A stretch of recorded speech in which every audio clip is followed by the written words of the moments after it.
tanah Asia Tengah yang penuh perang dan ambisi, lahir seorang pangeran yang akan mengubah sejarah dunia. Zahiruddin Muhammad Babur, keturunan mulia Timur Leng dan Genghis Khan, laki-laki dengan darah perwira mengalir dalam tubuhnya.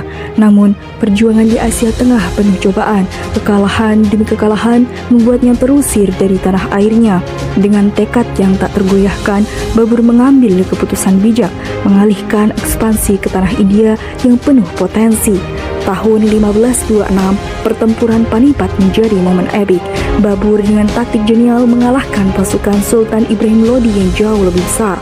Kemenangan ini menandai lahirnya dinasti Mughal, sebuah peradaban yang akan mempengaruhi India selama lebih dari 3 abad. Kedua dinasti Mughal dimulai saat tirai ditutup atas kehidupan Babur. Pada 1530, ia wafat meninggalkan sebuah kerajaan muda yang megah, namun masih rapuh. Benteng-benteng berdiri, tetapi fondasi politik belum kokoh. Warisan kekuasaan pun berpindah kepada Humayun, putra Babur, kaisar kedua. Kemenangan Panipat belum sepenuhnya berakar. Perangkat pemerintahan masih disusun. Humayun naik tahta membawa harapan, namun kepung keraguan, konflik internal. Saudara-saudaranya memperebutkan wilayah. Para bangsawan meragukan kepemimpinannya. Di medan laga muncul Sersah Suri, pemimpin tangguh dari Bihar. Pertempuran Kausa dan Kanauj berujung pahit. Humayun kalah, pasukannya tercerai-berai. Ketidakpastian memperlambat keputusan. Peluang emas sering berlalu tanpa digenggam. Terusir dari Delhi, Humayun menempuh pengasingan panjang menuju istana Persia. Di bawah naungan Shah Tahmad, ia mendapat perlindungan prajurit dan napas baru. Humayun belajar dari kegagalan, menata strategi, merawat loyalitas, menguatkan hati. Dengan bendera berkibar dan doa dipanjatkan, ia bersiap merebut kembali tahta. Persahabatan diplomatik menjadi jembatan pedang dan pena beriring menuju pembalasan. Tahun-tahun berlalu, Kabul direbut. Langkahnya mengarah lagi ke dataran Hindustan. Sisa-sisa Sur melemah. Delhi akhirnya terbuka bagi banci-banci Mughal. Humayun kembali duduk di singgasana. Arsitektur megah memantulkan harapan yang lama tertunda. Namun, takdir menyimpan kejutan. Langkah di tangga perpustakaan merenggut nyawanya. Bendera hijau emas berkibar di angin musim. Rakyat menyambut pulangnya sang kaisar. Kemenangan ini bukan akhir, melainkan pintu menuju pembaruan pemerintahan dan budaya. Dan duka yang pekat, seorang anak dinobatkan Akbar, putra Humayun. Selepas wafatnya Humayun, tahta Mughal jatuh kepada putranya yang belia, Akbar. Nama lengkapnya Jalaluddin Muhammad Akbar, cucu Babur. Darah pendiri dinasti mengalir dalam dirinya. Ia naik tahta saat remaja, di tengah bayang-bayang perang intrik dan negeri yang belum pulih. Di tengah duka kerajaan, denyut sejarah kembali berdegup. Menyiapkan panggung bagi seorang pemimpin muda. Awal pemerintahannya rapuh, wilayah tercerai, loyalitas goyah, ekonomi tersendat di saat genting. Bairam Khan tampil sebagai wali kerajaan dan panglima yang menata barisan. Ia mengamankan Delhi dan menundukkan lawan, memastikan Akbar bertahan pada tahap paling sulit. Dengan disiplin dan kecakapan, Bairam Khan menaruh dasar ketertiban sembari menempatkan Akbar sebagai poros legitimasi. Ketika dewasa, Akbar mengambil kendali, mengakhiri regensi, merangkul dan menata amir. Melalui strategi dan diplomasi, ia menyatukan India Utara, dari Punjab hingga Gangga, dari Rajputana hingga Benggala. Kemenangan tidak sekedar perang, ia meneguhkan sahabat, meredakan musuh, dan memantapkan pusat kekuasaan. Persekutuan dengan para Rajput menandai pendekatan inklusif, keberanian di medan, keluasan di meja perundingan. Akbar menegakkan toleransi antar agama, menghapus jizyah, membuka ruang dialog, menghormati keberagaman dan keyakinan.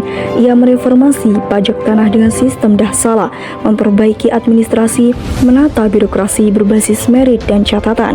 Dari pungutan hingga pengukuran panen, ketertiban menggantikan kekacauan. Rakyat merasakan stabilitas dan kepastian hukum. Sensus, pembukuan, dan pembagian provinsi yang terstruktur menciptakan aparat yang efektif serta akuntabel. Di istana, seni dan budaya tumbuh. Bengkel pelukis, arsitektur megah, musik dan sastra meriah. Ibarat Hana di Fatehur Sikri menjadi ruang debat intelektual. Karya-karya diterjemahkan, pengetahuan disebarkan. Masa Akbar dikenal sebagai zaman keemasan Mughal. Stabilitas, persatuan, dan kemakmuran yang belum pernah terjadi. Seni lukis Mughal memadukan tradisi Persia dan India. Arsitektur menyatu dalam lengkung batu pasin merah dan marmer. Warisan Akbar adalah fondasi kukuh bagi penerusnya, menjadikan kekaisaran lebih dari sekadar kekuatan militer.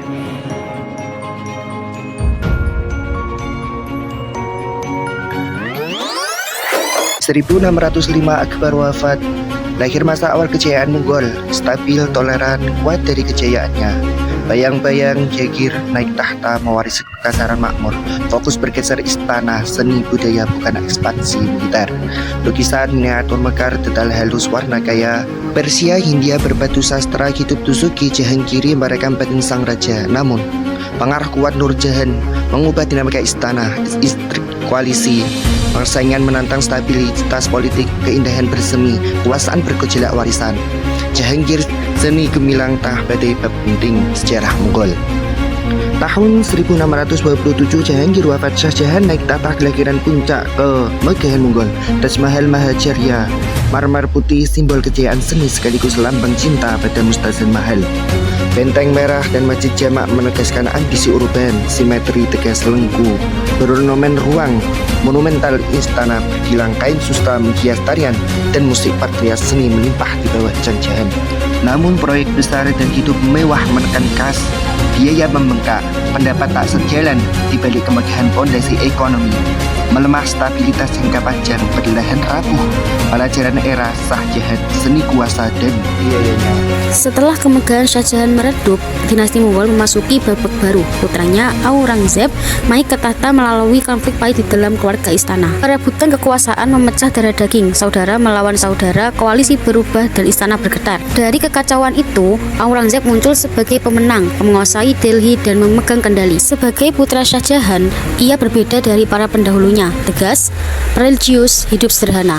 Aurangzeb menata administrasi dengan disiplin, membatasi kemewahan, dan menempatkan hukum agama sebagai kompas pemerintahannya. Di medan perang, ambisinya tak terbantahkan. Ekspansi besar-besaran ke India Selatan, menaklukkan Deccan, menundukkan sultanat seperti Bijapur dan Golconda, mendorong batas kekaisaran lebih jauh dari sebelumnya. Namun perang panjang melawan Maratha berubah menjadi pertarungan tanpa akhir. Taktik gerilya, benteng bukit, dan serangan kilat menguras tenaga pasukan Mughal dari musim ke musim. Perang yang tak usai melahap logistik dan kas. Pajak ditingkatkan, jalur suplai meregang, pemberontakan lokal menyala. Fondasi keuangan melemah, sementara peta kekuasaan terus meluas, sebuah biaya tersembunyi dari ekspansi.